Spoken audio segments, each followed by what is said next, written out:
Look here, schoolmaster. You could have dealt with Rayburn without my caring a curse. But when you copy my clothes, shake blood on me, you make as if to throw the whole crime on me.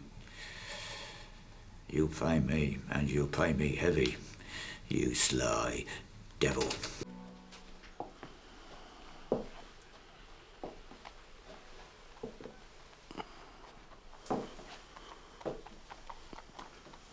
How long will this last, Mortimer? You're no worse than you were. I pray I shall last long enough for you to do me one last service. Tell me what it is you want me to do, Eugene. Try to be calm.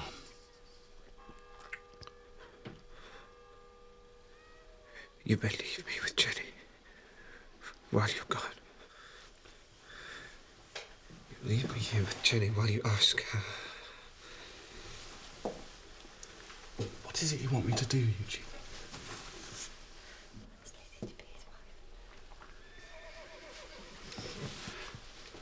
Eugene, listen to me. Were you about to ask me if I would speak to Lizzie? Were you about to ask me if I would entreat her to be your wife?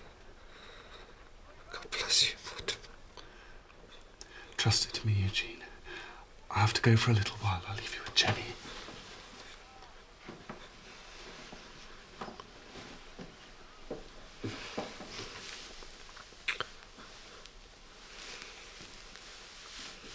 Was that a kiss, Jenny? Take care, sir, or you will not merit another.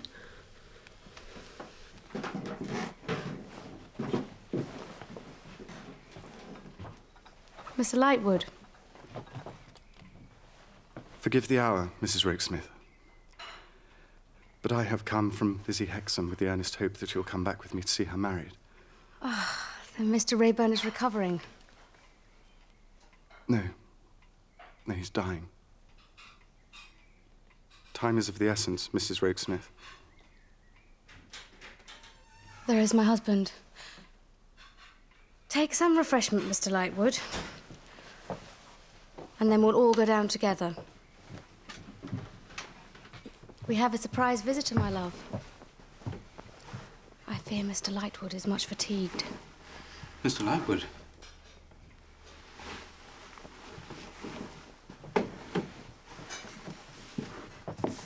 John, dear. You will come with me to see Lizzie Hexam married? No, I cannot. Or am I to go alone? No. You will go with Mr. Lightwood. You must go. But I'm afraid I must ask you to excuse me to him altogether. But he already knows you're home. I've told him so. Well, that's a little unfortunate, my dear, but I'm afraid I cannot see him. John, don't be so mysterious. What harm do you know of Mr. Lightwood? None, my love. Forgive me. Bella. My life. Don't you remember telling me you felt you were being tested in some way? Well, I think the time may be coming when you will be tested. But for now, trust me, please. It is curious that I've never seen Mr. Rokesmith, although we've often been engaged on the same business. I begin to think I shall never see him. That is curious, Mr. Lightwood. Benedicat nos Deus, Deus noster. Benedicat nos Deus, et metuant eum omnes fines terrae.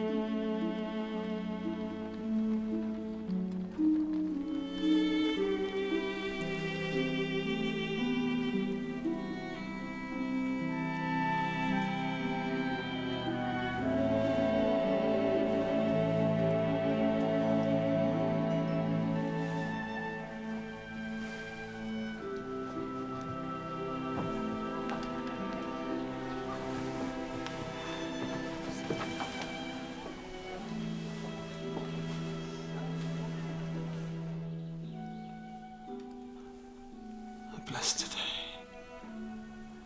I bless the day. You've made a poor marriage, Lizzie. A shattered, graceless fellow.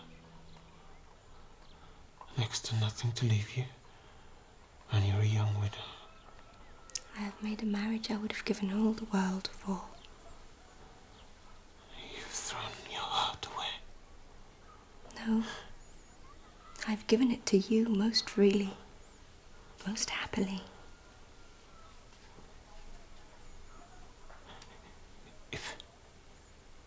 If you should see me wandering, Lizzie, call my name, and I think I shall come back.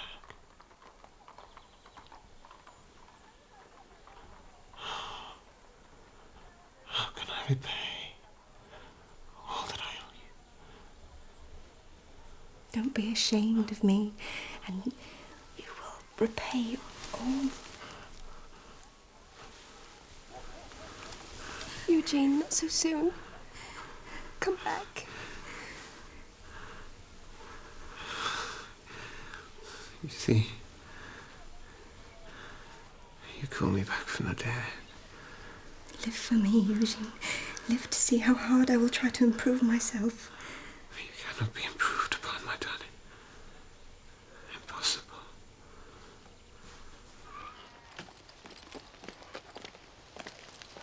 Thank you for coming, Mrs. Rigsmith. How could I not? Mr. Rayburn seemed a little better this morning. We may hope.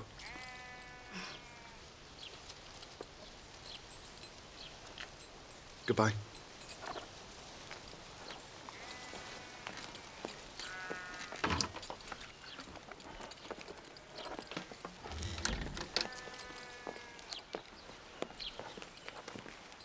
And how was Lizzie, my love? Suffering an almost unbearable happiness. You forgot these, Mrs. Rigsmith.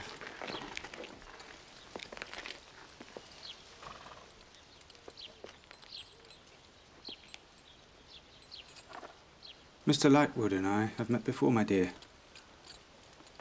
When Mr. Lightwood saw me, my name was Julius Hanford. Julius Hanford? Well, surely not. It was at the time of John Harmer's drowning. I took great pains to seek him out. Quite true. But it was not my object or interest to be found out. I hope that no complicity in this very dark matter may be attached to you. But you must know that your extraordinary conduct has laid you open to the deepest suspicion. You don't ask me, my dear, why I took a false name. No, John, love. I should dearly like to know, of course. I should not like you to think that I'm not interested. My darling, I stand in no danger. Are you sure of that, John? Moreover, I've done no wrong or injured no man. Shall I swear it? No. No, never to me. You realise the dark matter that Mr. Lightwood spoke of? You realise? No, I don't want to hear. Besides, I have something to tell you. You're not the only one with a secret. Only I'm ready to tell you mine.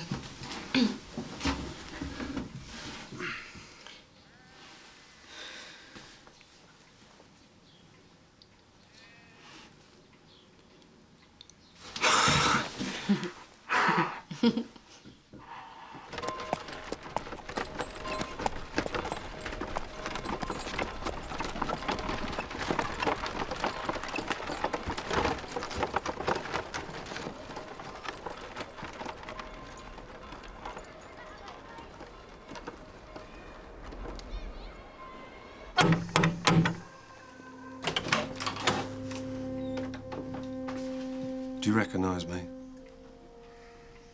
And I recognise you most certainly, Mr. Julius Hanford. John, what's happening? Nothing can harm us, remember. Can I have a private word with you, Mr. Hanford?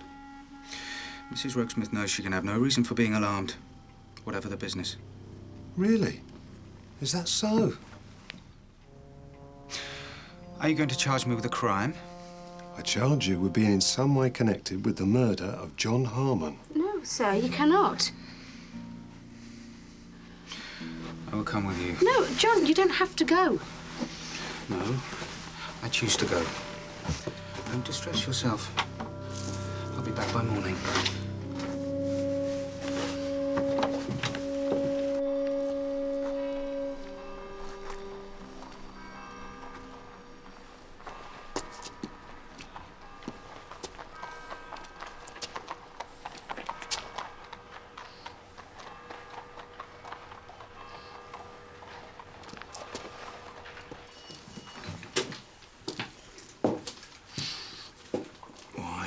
Smells rather comfortable here. I am rather comfortable, sir. Don't use lemons in your business, do you? No. Will you partake, sir? Will I partake? Of course I'll partake. Will a man partake who's been tormented by dust scarts, leaving to and fro 24 hours a day? Let it put you out, Wig. You don't seem in your usual spirits. When it comes to that, you don't seem in your usual spirits. You seem getting on for lively. And you've had your hair cut and you've fattened up. Well, Mr. Wig, I can see you're being whittled very low. I might fancy you come to see the French gentleman rather than me. Why, you've had the place cleaned up? Yes, by the hand of an adorable woman. And I presume the next thing you're going to do is get married. You're going to be late for the China House if you're not careful. The fact is, my dear, I've left the China House. And I'm in another way of business. And I must ask you this, Bella. You've become fond of this cottage. Well, of course I have. It's our life together. I'm afraid we have to leave, my dear. My new position has a dwelling house attached, rent-free. John?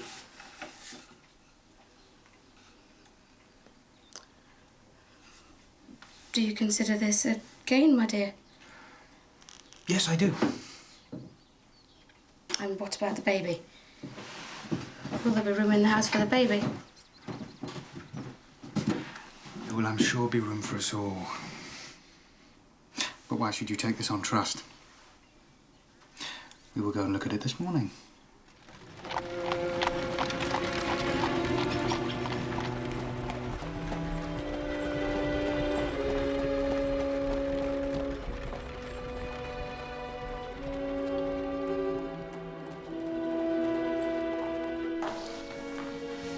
John, what does this mean?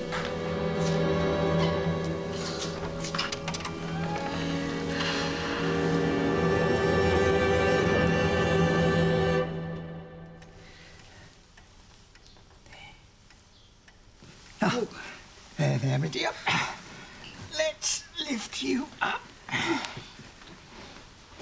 There. Oh, lady, if you don't begin to tell another tale, then someone else will. I am going to begin, Noddy, dear.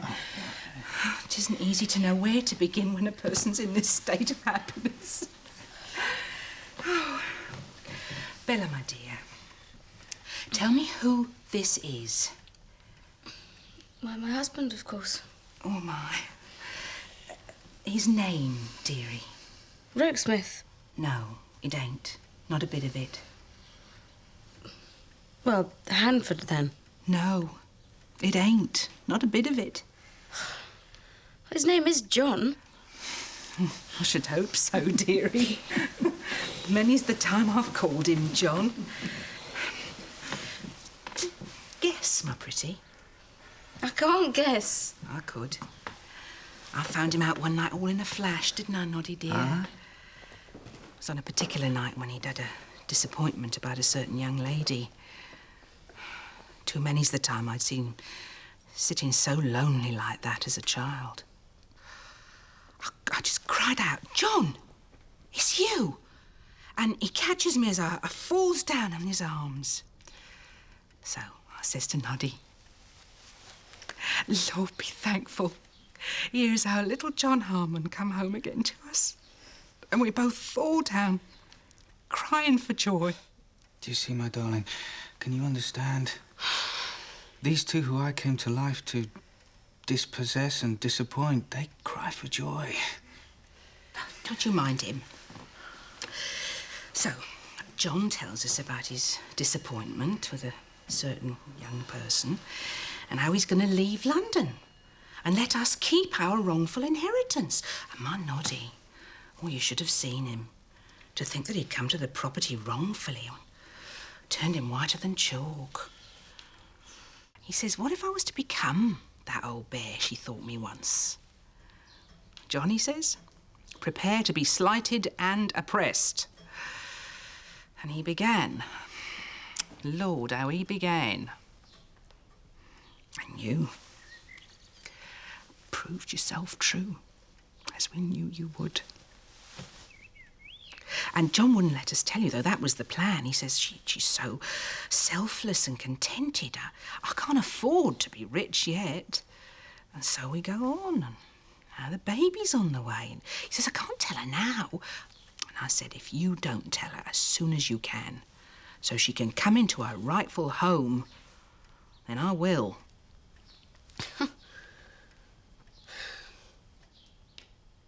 Now, come, sir, and meet my gaze. Come on, admit it. You're a bad old bear. Well, I did hope it might hint a caution, my dear. And I assure you that on that celebrated day when I'm made, which has since been agreed upon to be my greatest demonstration, I allude to meow, says the cat, quack, says the duck, bow, wow, wow, says the dog, and John stares at me as if I've gone a little strange.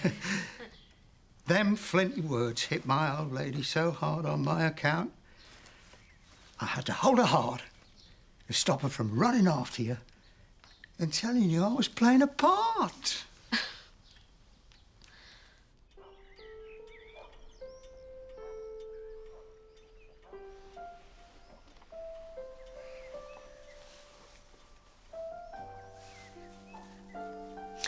Forgive me, my darling.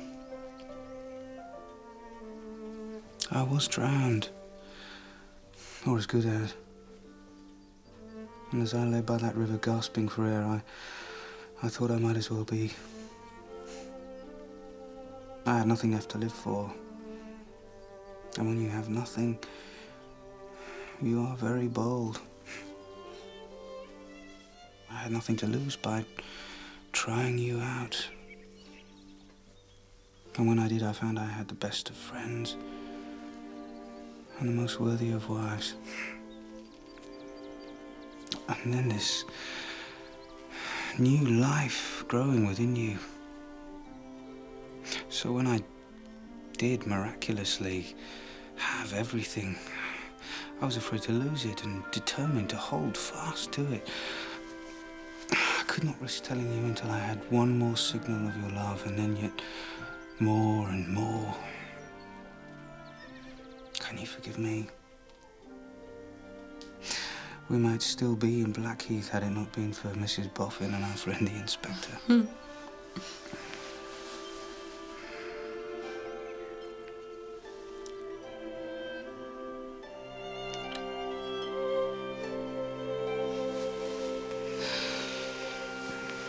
I hope we do not have to part with them again.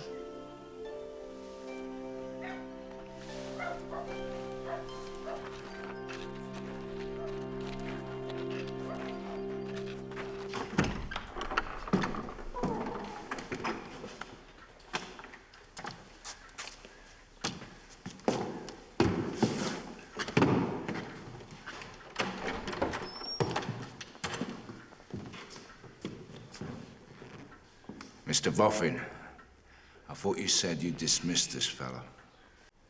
Mr. Venus, will you be so good as to hand me over that document?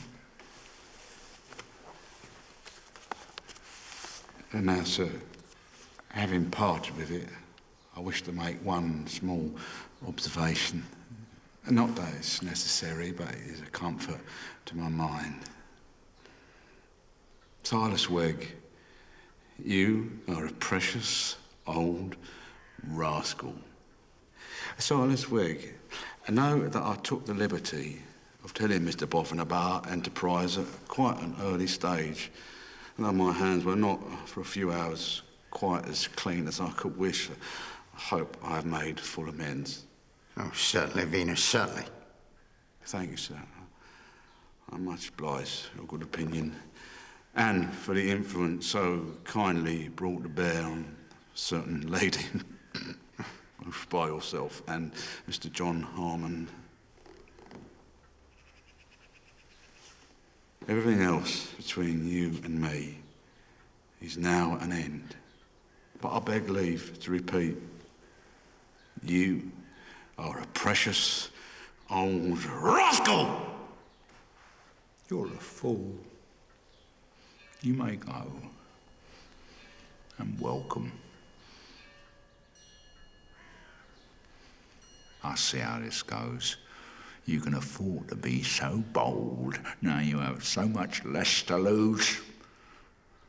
But Mr. Harmon here, ask him if he knows what this piece of paper is. It is a will of my father's, of a later date than the one formally recognised, leaving the entire estate to the Crown. Right you are. So, what is it worth to you? Absolutely nothing.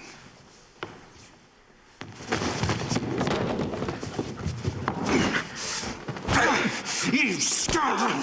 You're knocking my head against the wall! I mean to. I'd give £1,000 to be able to smash your brains out! Let me show you something.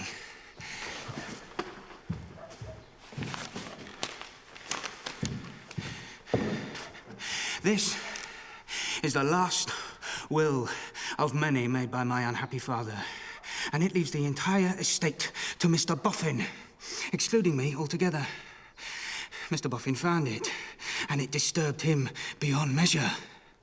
So he buried it in the mound, his intention being that it should never come to light.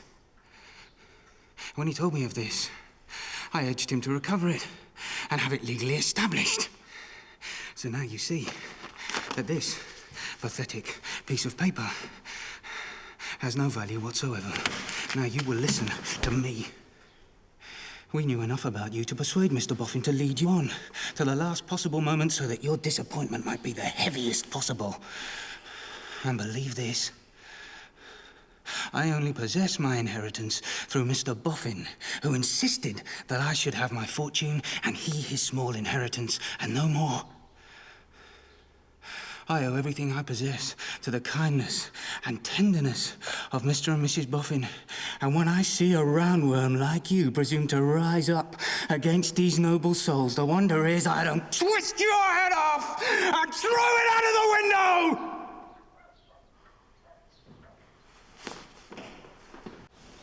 Don't let him get overexcited, Mortimer.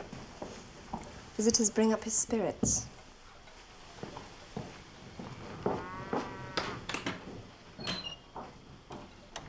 My father paid us a visit up here, up the river.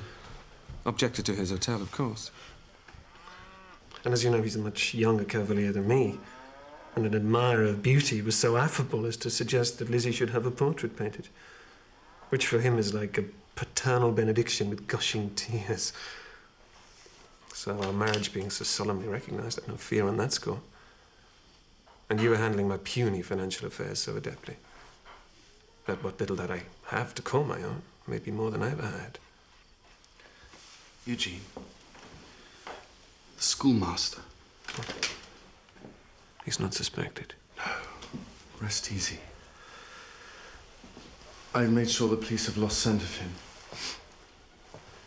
I promise, Eugene. But he still lives, and he did you dreadful injury. And I cannot help but feel he should be punished. No, Mortimer. He does not live. And he did me a favour. A favour? Yes. Oh, yes, consider this. Had he not attacked me, I don't know what I would have done. How I would have injured her in my reckless passion. Mortimer, listen.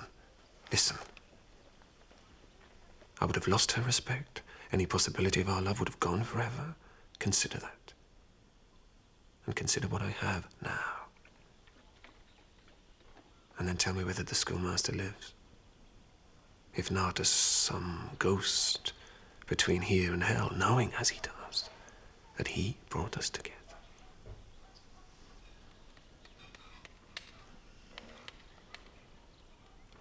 You think he does not have punishment enough?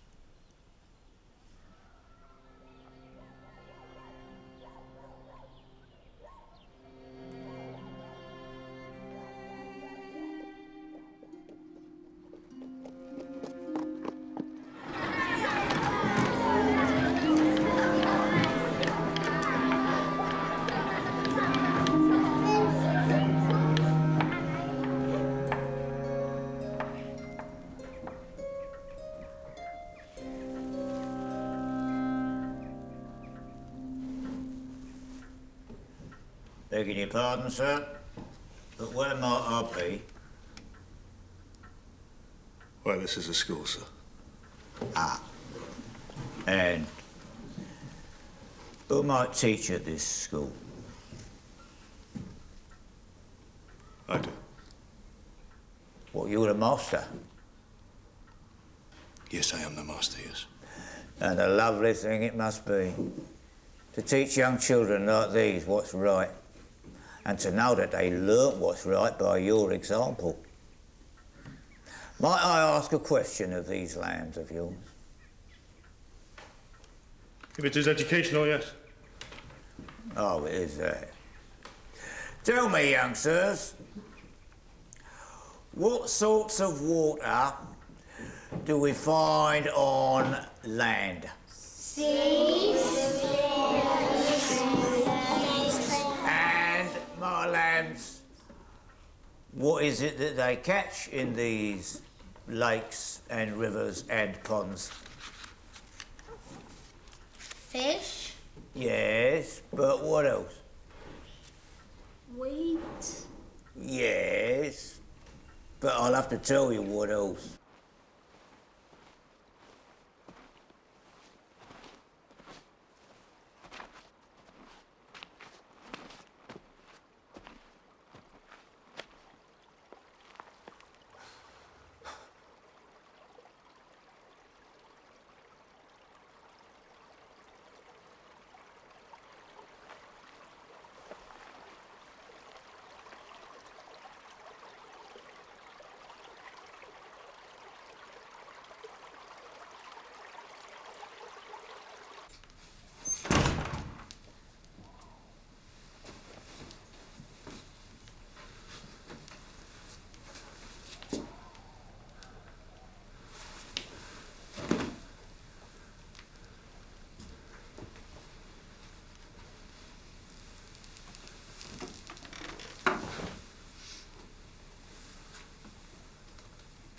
So I'm here. Who's to begin?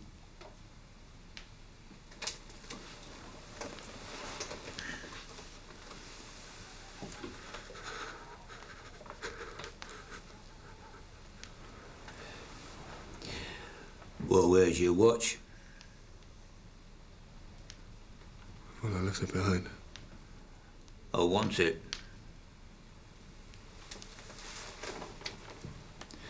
I mean to have it. Is that what you want from me? Look here, schoolmaster. You could have dealt with Rayburn without my caring a curse. But when you copy my clothes, shake blood on me, you make as if to throw the whole crime on me. You'll pay me, and you'll pay me heavy, you sly devil. I was playing your game long ago, before you tried your clumsy hand in it.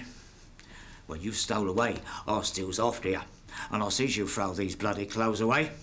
And here, then, is proof. I'll be paid for it till I've drained you dry. Well, you can't get out of me what is not in me. You've had more than 2 guineas off me already. Do you know how long it takes me to earn such a sum? I don't know and I don't care. You will have to pawn every stick you own. Beg and borrow every penny you can. I'll keep you company wherever you go till I'm satisfied. I'm a man with absolutely no resources but myself. I have absolutely no friends.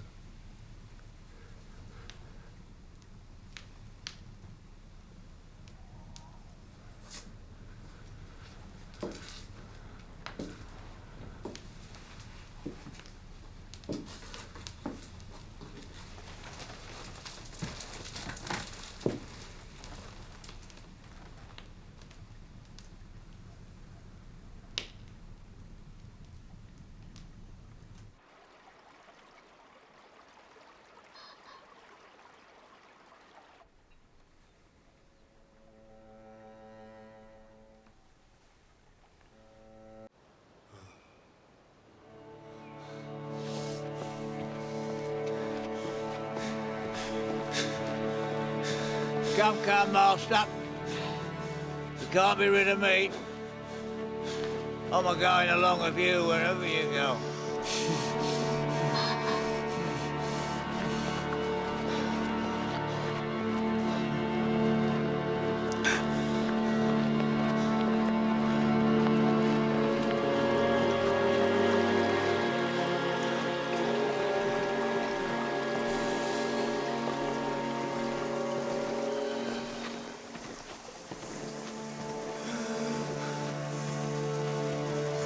It's no use, schoolmaster. You'll never be free of me.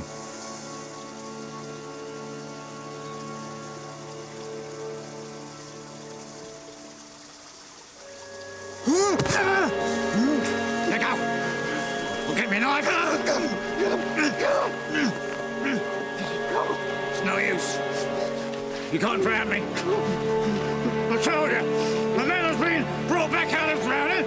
Can't be drowned again! Well, I can be! And I'm resolved to be! And I'll hold you living and I'll hold you dead!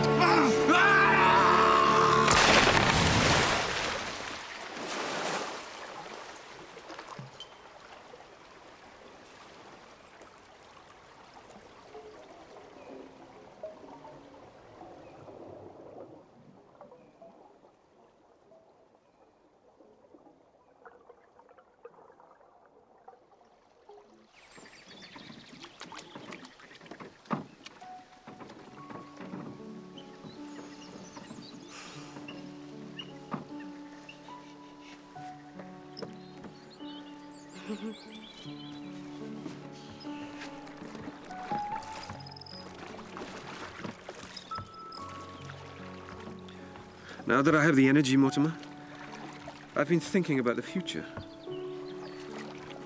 I've had the idea of taking Lizzie to one of the colonies, working at my vocation there. I should be lost without you. Maybe you're right. No, I would not be right. Makes me angry. Just think I could turn coward on Lizzie. Sneak away with her as if I were ashamed of her. That's well said, of course, Eugene. But are you sure that you might not feel some slight coldness towards her on the part of, well, society? Yes. You may well stumble on that word, Mortimer. Now listen to me, Mortimer. My wife is somewhat nearer to my heart than society is. So if I should ever think to hide her away, then you, who I love next best in all the world, will tell me she would have done better that night I lay bleeding to death to turn me over with her foot and spit in my face. Go and find out what society thinks of me, my dear fellow, if it will make you feel any better. As for myself, come hell or damnation, I really couldn't care less. Mortimer, as you refuse to join our debate, we've had to bring it to you. A debate on such a pleasant evening. Our debate in question was, does a young man of very fair family, good appearance, and some talent make a fool or a wise man of himself by marrying a female waterman turned factory girl?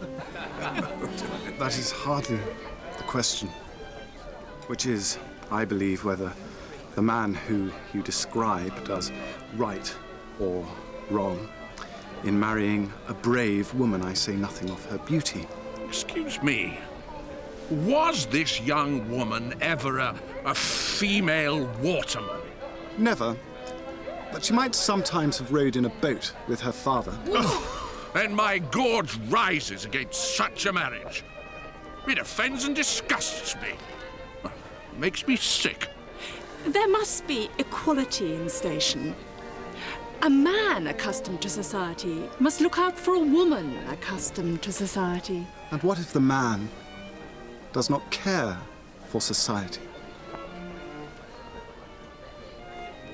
Mr. Tremlow, you are so small I had forgotten you. You never say a word, always silent as a mouse. Come now, speak up and tell us what you think. I am disposed to think that this is a question of the feelings of a gentleman. A gentleman who contracts such a marriage can have no feelings. Pardon me, sir, but I don't agree. If this gentleman's feelings of gratitude, of respect, of admiration, of affection induce him to marry this lady... Lady? Why, yes, sir. What else would you call her if the gentleman were present? I say again that if this gentleman's feelings induced him to marry this lady, then he is the greater gentleman for the action, and she is the greater lady.